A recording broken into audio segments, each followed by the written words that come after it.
How you folks doing?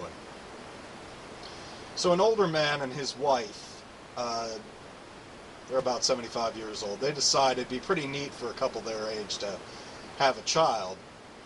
And they agree on it, so the gentleman goes to the doctor the next day to get a sperm count taken to make sure they can do it. And he explains to the doctor what it is that he and his wife are trying to do. And the doctor thinks it's a little strange, but he can't find any medical reason for them not to procreate at their age. So he agrees that he'll do the sperm count, and goes in the back, comes back out, and he hands the older gentleman a jar, and he says, "This is a specimen jar. I need you to go home and provide me with a sample and just bring it back tomorrow, and we'll run the tests."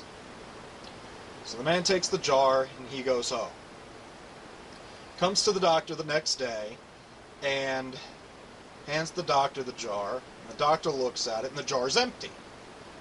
The doctor's confused. He's like, "I gave you the specimen jar to put a specimen in the cup, sir. I can't do anything with this." The older gentleman's like, "Look, Doc, I was up all night last night. I tried my right hand, I tried my left hand, and nothing was happening. I called my wife in to help me. She used her right hand, her left hand, and even her mouth. And still nothing.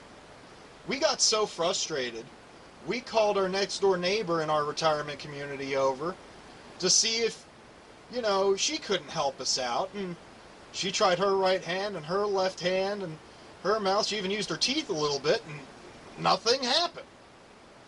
The doctor looks flabbergasted. He can't believe what he's hearing. And he says, "Well, why would you call in your next door neighbor?"